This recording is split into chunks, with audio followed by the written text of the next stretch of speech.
My first thought was it was an earthquake because the sheer sound of that burst. Oh my God, what is that? And it just really caught our attention, and then it just lasted so long. And I immediately reached over and grabbed her and said, "Stay in bed." We were taught in school that you're supposed to go stand in a door frame or something, but that just did not seem very safe, and I did not want to get out of bed. What in the world is going on, and how long is it going to last?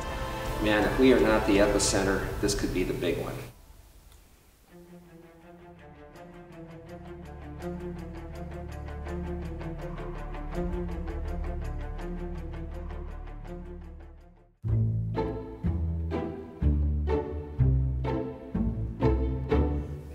My name is Larry Cerventi. I guess I'm a kid at heart. Francis and I moved to Napa in 1993 from Vallejo. I spent 50 years in Vallejo, and the rest has been in Napa. We wanted to have a better quality of life, so we decided that perhaps Napa could afford us that option, and we decided to sell our house in Vallejo. We moved to Napa, and it was a wise decision. The evening before the quake, it was, my twin brother was spending the weekend here. There were 7 of us for dinner on Saturday night, and it broke up about 10:30, 11 o'clock, and then they went their separate ways, and Francis and I went to bed about 11 o'clock. I was sound asleep. We were both sound asleep, and my first thought was it was an earthquake because the sheer sound of that initial burst had to be an earthquake.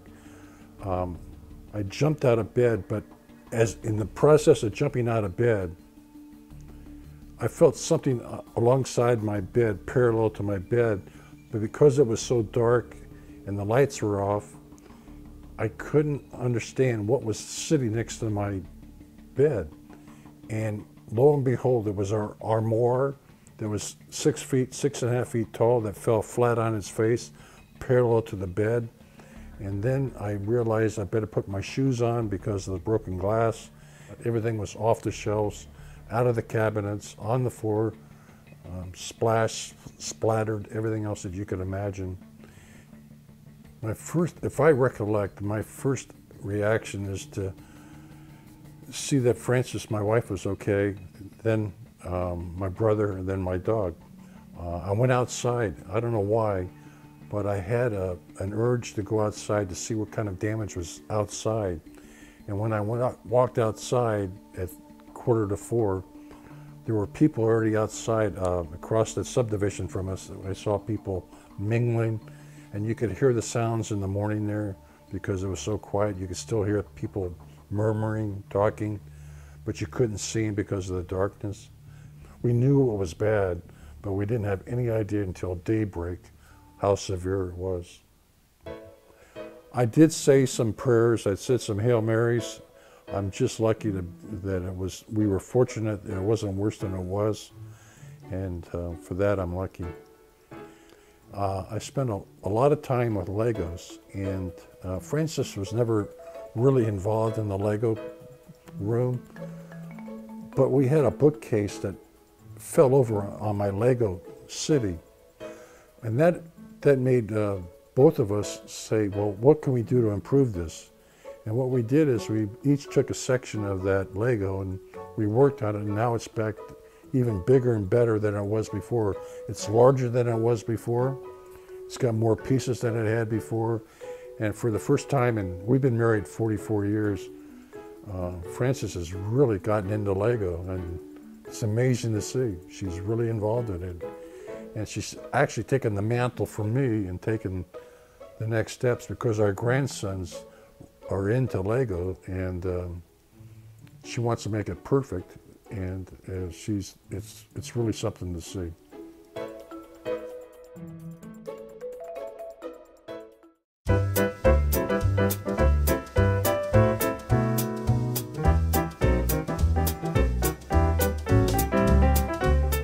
My name is Haley Trefethen.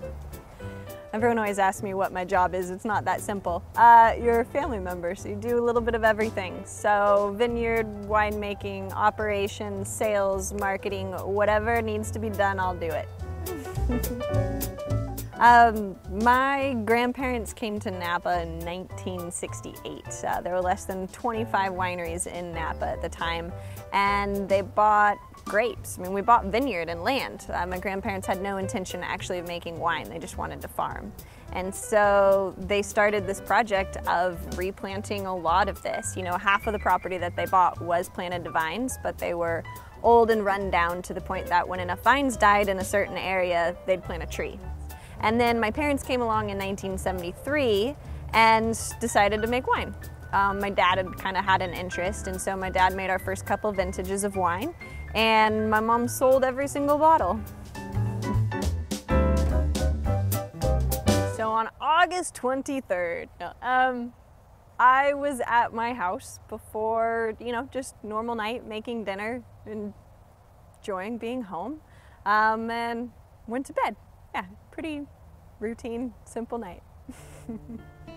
It was obvious an earthquake. I mean, I've been through other earthquakes, so when I woke up, you know that, and we were taught in school that you're supposed to go stand in a door frame or something, but that just did not seem very safe, and I did not want to get out of bed. I just wanted to hide under the covers.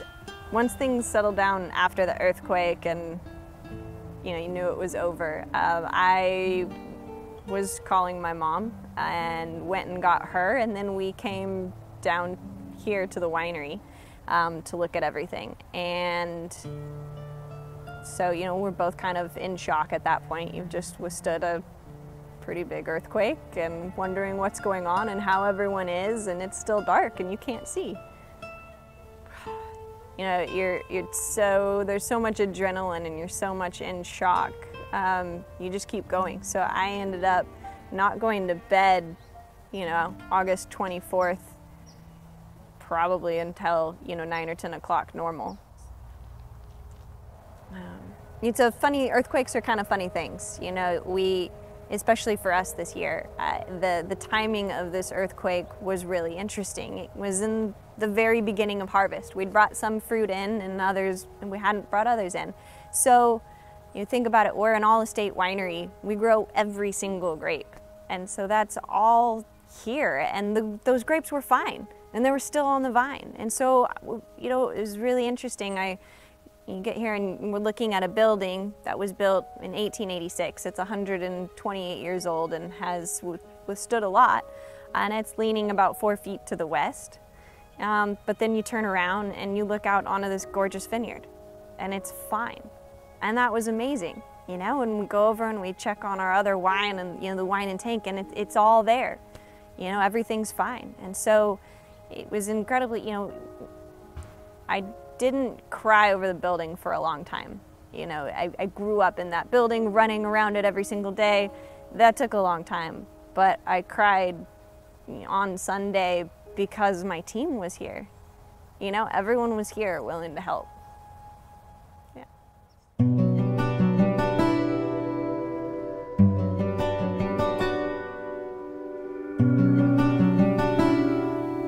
So my name is Lee Nish. I'm pastor at Napa First United Methodist Church. I've been pastor here for a little over 3 years now. The first thing I thought was, let's not move. In fact, my wife and I, of course, were in bed. The quake hit at about 3:20 on Sunday morning. And I immediately reached over and grabbed her and said, stay in bed, and let's just ride this out, which we did. And then the second thing I thought of as I got up, since the quake was kind of dying down, I thought, man, if we are not the epicenter, this could be the big one, because it shook the house wildly. You could hear crashes, and it really messed things up. Because my thought was that we were going to have a normal Sunday, that I would make some comments about the earthquake, but everything else that was planned for that day would go on according to schedule. So it wasn't until I actually arrived at the church the dawn was breaking that I discovered that things were not in good shape. You can see where all the plasters come down, our screens have come down.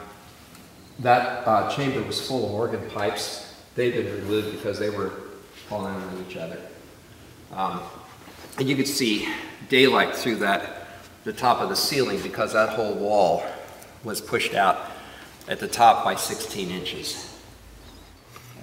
So you can see if this would have happened while we had people in this auditorium, this heavy stuff would have fallen on people's heads. What we didn't know was the extent of the structural damage inside. We did an assessment with a structural engineer on Monday that told us that a lot of the load-bearing members above the ceiling, below the roof, had been compromised. And so the structure was actually very dangerous. The inspector came by from the city and immediately red tagged the building, so it meant that we could physically not be in the building any longer. And my concern was that it looked like the wall facing the east that had separated could actually fall, and I was concerned that it could fall on people. The fireman said, you know, you need to make a very quick decision about whether you're going to get something in here to prop that wall up or tear it down, but it should be done in the next couple of hours because the next aftershock could bring that wall down. And I would not be a very popular pastor if I just said, well, let's tear the wall down immediately. And so my thought was, and the fire responders decided it was a good idea to just put tape across the road so that no one could drive past the church building. And then I was going to stay there with some of the parishioners who came to keep people from walking past that part of the building so that if the wall did come down, no one would get injured. There are people who grew up in this church, and so it's a very emotional thing to walk in here and see this home for them that's damaged. I've been here for 3 years. I have an engineering background. A lot of this is like brick and mortar that can be fixed. So there's no doubt in my mind all this is going to come back to its original beauty. I would hate to see another earthquake come and people be in this room and find that it was no stronger than it was before the quake, and damage like this could happen and really hurt or even kill someone.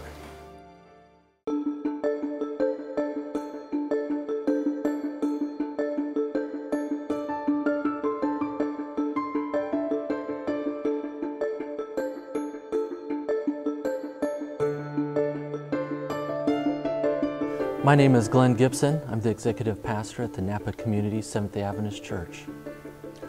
My name is Marvin Ray, lead pastor here. My immediate reaction was, what in the world is going on and how long is it going to last? I didn't get up. I just was like frozen. My wife and I both, we were frozen in our bed, and you know, we're sleeping peacefully. Everything's pretty normal until the freight train hit. And it seemed again like it was going on, it was never going to end. But finally it did, and like I said, we just laid there. We could not do anything. And as soon as it was over, then we jumped out of our bed and went and checked on our kids. My first thoughts when that earthquake hit, I was sound asleep, and I remember sitting straight up in bed and saying, oh my God, what is that? And it just really caught our attention, and then it just lasted so long. We did not go back to bed at all. We were cleaning up our own mess there with breakage, wanting to make sure that it was safe for us, for my mother-in-law, and just to get things a little bit back in order. And then I immediately left to come down here to the church to see what the damage was here. After we got things cleaned up here a bit, then I went home and sat down with my wife, and we were watching the news. It was on continually on all the area stations, and I immediately saw the report of the First United Methodist Church and an interview with Lee outside the church saying that they were not going to be able to use their facility for quite some time. And I just looked at my wife and said, we have to make our church available. And so immediately I thought, what a tremendous gift. The lifeblood of any congregation is its worship time. And without having a place to worship, we would be faced with renting hotel ballrooms or whatever we would need to do, which would be a huge expense going forward. We just want to do this, and we have found that the blessing from this has been more ours than theirs. You know, even the good book says it's more blessed to give than to receive, and that we were able to do this, and the friendship that's come out of it.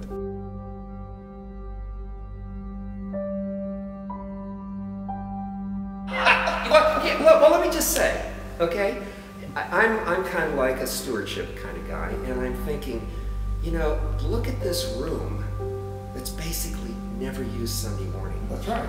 And then I go over to my church and I think, look at this room that's basically never used on Saturday morning.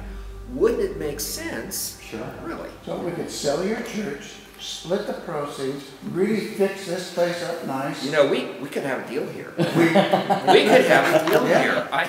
And it all started here, right now. Well, right here on, yeah. And think of the message. Think of the message to the community, because the community oftentimes thinks, you know, all you churches do is fight against each other and have all kinds of disagreements and so forth. The truth is, I think, for the most part, the truth is that we all agree on loving God with heart, soul, mind, and strength, and neighbor as self. Everything else is a flavor, you know? It's like that. Okay, we're a little different here. You're a little different there, but we're all on the same team. And to be able to demonstrate that to the community, which is why I love what your gracious action has done for us. It's not only benefiting us, but it speaks volumes to people. We're having fun with it. And the neat thing about this combining would be that, you know, we could do it, we could make it happen. You and I can retire, and we stick him with the fallout. Marvin, I'm liking your thinking more and more all the time. So the earthquake really put everything in perspective for all of us, you know, being able to work together and how we came together and really, you know, exceeded anyone's expectations. The most critical thing in this entire earthquake is, since the age of 6, I've been a fanatical 49er fan. Age of 6, I'm 71. That's a lot of 49er games. As all of you know, that happened on a Sunday, and it's in football season. The 49ers had a game at 1 o'clock. We had no power. So we were saying our prayers, and lo and behold, our prayers were answered. The electricity, the power came back on at 12:15, and we made the 49er game, which made it the day. We were able to watch the 49er game. It made our day, our year, and they won. When a tragedy like this comes and people are forced to come together, you find all of a sudden relationships that could have been there all along and you didn't know about, and it makes good things do come out of tragedies. They do.